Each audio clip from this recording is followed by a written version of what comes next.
Widok wielofunkcyjnego szwajcarskiego noża wojskowego tak wstrząsnął ministrem rozwoju i technologii, że postanowił ten pomysł wykorzystać do rozwoju budownictwa mieszkaniowego w Polsce. Czy ten pomysł będzie dobry dla Ciebie? Czyli czy na nim skorzystasz, albo czy na nim stracisz? Co o tym pomyśle sądzą widzowie naszego kanału i kim są ci widzowie?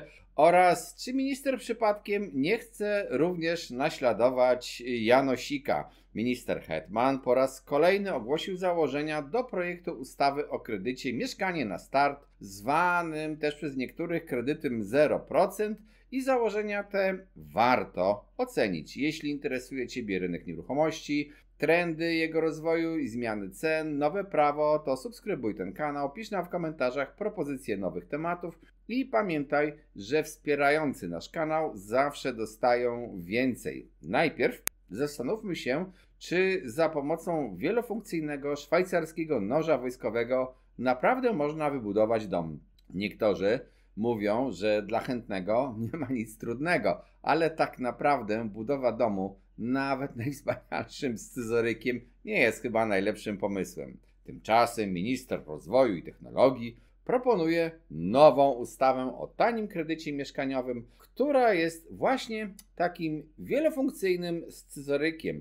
Wydaje się, że w jednej ustawie, której celem jest podobno zwiększenie dostępności mieszkań dla osób najbardziej potrzebujących, postanowiono również niejako przy okazji załatwić problem kiepskich wyników prokreacji Polaków, czyli tej nędznej naszej demografii, oraz sprawić, aby Polacy i Polki, albo Polacy i Polacy lub Polki i Polki łączyli się chętnie w dowolne pary.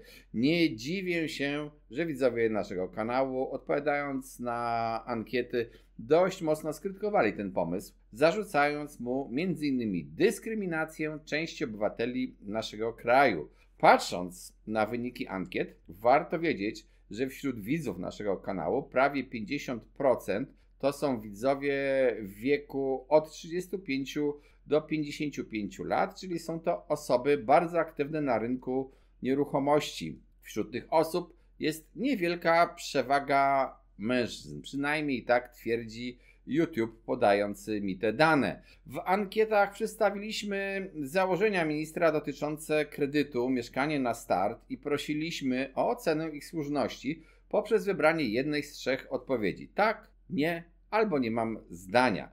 Na żadne z pytań liczba odpowiedzi potwierdzających słuszność założeń ministra nie przekroczyła 24%. Niektórzy oprócz odpowiedzi na ankiety napisali również komentarze. Dodam, były to głównie negatywne komentarze. Zanim przejdę do szczegółów, to powiem, że ogólna wasza ocena tego programu jest taka, że znów doprowadzi on do wzrostu cen mieszkań, na czym skorzystają nieliczni spośród was, czyli ci, którzy właśnie chcą sprzedać mieszkanie, oraz deweloperzy. Niewielu zauważyło, że głównym beneficjentem tego programu, podobnie jak w programie Bezpieczny Kredyt 2%, znów będą banki, którym program dopłat do odsetek napędzi klientów. Przecież z naszych poprzednich audycji wiecie, że Bezpieczny Kredyt 2% doprowadził do rekordu wszechczasów w kwotach udzielonych kredytów mieszkaniowych. Tak dobrze nigdy dla banków nie było, a przecież przed tym programem one notowały potężną zapaść. Są też wśród was tacy, którzy będą chcieli skorzystać z okazji do tańszego kredytu i szczerze mówiąc zupełnie mnie to nie dziwi. Jak jest jakaś okazja, no to trzeba z niej korzystać, byle rozsądnie. Co w założeniach programu Mieszkanie na Start najbardziej bulwersuje ankietowanych? Po pierwsze, dyskryminacja singli poprzez mniejszy procent dopłaty do tej raty kredytu, czyli ich ten kredyt będzie i tak kosztował drożej, i w dodatku mają limit wieku, który według założeń ministra nie powinien przekraczać 35 lat. Reszta kredytobiorców potencjalnych nie ma żadnego limitu kredytowego i tak naprawdę, czytając te założenia, to nawet 80-latek może ten kredyt wziąć. Dyskryminacja gospodarstw domowych, to jest punkt drugi. Gospodarstw domowych z mniejszą liczbą niż trójka dzieci. Dlaczego? Dlatego, bo te gospodarstwa dostaną po prostu kredyt na gorszych warunkach, jeżeli chodzi o oprocentowanie.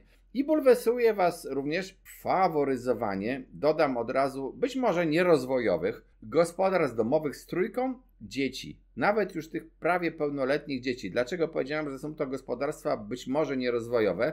No dlatego, że one już mogą nie mieć więcej dzieci. Te dzieci mogą być na wylocie z domu, ale natomiast mają okazję, mając mieszkanie, kupić sobie na przykład dom i żyć sobie w tym domu już samotnie, na przykład ci rodzice bez tych dzieci, które się wyprowadzą. To jest jedna z okazji. Pozostali, ci, którzy nie dysponują dostępem, powiem w ten sposób, do trójki dzieci, oni nie mogą mieć żadnego innego mieszkania. To podobno ma być ich pierwsze mieszkanie. Zobaczymy, jak będzie w szczegółach, oczywiście, kiedy pojawi się dokładny projekt w centrum RCL. Krytyka dotyczy również samej idei dotacji, która zdaniem wielu z Was, zamiast wspierać, destabilizuje rynek nieruchomości. W świetle najnowszych zapowiedzi Ministerstwa Rozwoju i Technologii dotyczących projektu ustawy o kredycie Mieszkanie na start, trudno nie zauważyć niepokojącego schematu. Wizja ta, choć kusząca w swojej prostej obietnicy zwiększenia dostępności mieszkań, budzi nieuniknione skojarzenia z poprzednim programem Bezpiecznym Kredytem 2%. Dlaczego więc ministerstwo nie wyciąga wniosków z wcześniejszych doświadczeń? Bezpieczny Kredyt 2% był inicjatywą, która miała na celu ułatwienie Polakom dostępu do własnego mieszkania. Pomimo szczytnych intencji, skutkiem ubocznym stały się ogromne wzrosty cen nieruchomości. Zamiast pomagać przeciętnemu Kowalskiemu, w rzeczywistości te wzrosty go dyskryminowały, oddalając marzenie o własnym domu, mieszkaniu na jeszcze bardziej odległy plan. Tym bardziej, że spora część Polaków była wykluczona z tego programu, bo już miała kiedyś jakieś mieszkanie z różnych powodów. Nie chcę teraz wchodzić w szczegóły.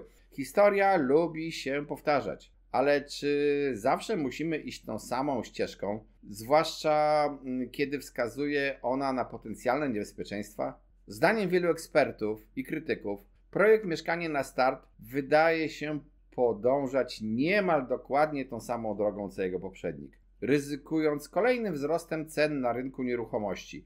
No, żeby być sprawiedliwym, to ten projekt trochę robi inne rozłożenie co do potencjalnych beneficjentów, którzy będą mieli dostęp do mieszkania. Bo właśnie, jak powiedziałem, dyskryminuje singli, którzy bardzo chętnie korzystali z poprzedniego kredytu, a wspiera tych, którzy już mają mieszkania, ale mają trójkę dzieci, jak powiedziałem, być może są już nierozwojowi. Czy w ogóle można założyć, że program, który ma podobno dać 100 tysięcy kredytów w ciągu roku 2024 i 2025, tak napisał w założeniach minister, skłoni kogoś do tego, żeby spłodził i potem urodził kolejne dziecko? Czy ludzie będą rodzili dzieci pod kredyt? Czy w ogóle nie jest tak, że planujemy założenie rodziny wtedy, kiedy możemy zaspokoić swoje potrzeby mieszkaniowe? Czy to, że ktoś jest gniazdownikiem i siedzi u tych rodziców, mieszka z nimi, bo go nie stać na przykład na własne mieszkanie, nie hamuje jego rozwoju życiowego w drodze do założenia rodziny? Oczywiście można powiedzieć, że za socjalizmu wszyscy mieszkali u rodziców i oni też jakoś się rozmnażali i to nawet dość dzielnie w porównaniu do obecnych czasów.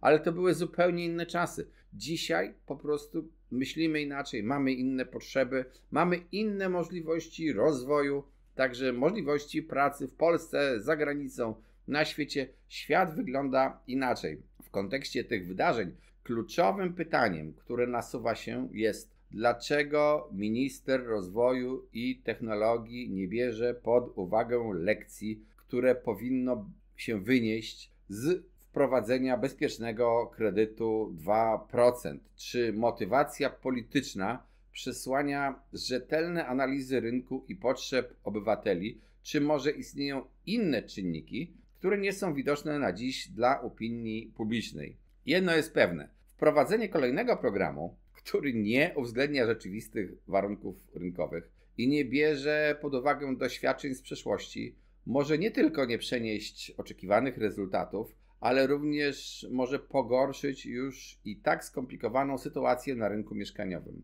Obywatele, którzy już raz zostali postawieni w niekorzystnej sytuacji, z pewnością zasługują na więcej niż powtórka z rozrywki, której konsekwencje mogą ponownie spocząć na ich barkach. Pozostaje więc mieć nadzieję, że aktualne konsultacje i dyskusje wokół nowego projektu ustawy doprowadzą do rzetelnej analizy potencjalnych ryzyk i skutków. Dla mnie istotne jest, aby decyzje dotyczące tak ważnych aspektów życia, jak mieszkalnictwo, były podejmowane z rozwagą, w oparciu o solidne fundamenty, a nie tylko o jakieś teoretyczne pomysły i takie życzeniowe widzenie świata, czy też o potrzebę spełnienia obietnic wyborczych, które i tak nie są już spełniane, bo przypomnijmy sobie, że chociażby dzisiaj minister Domański, minister finansów, powiedział, że marzenia o podniesieniu progu podatkowego do 60 000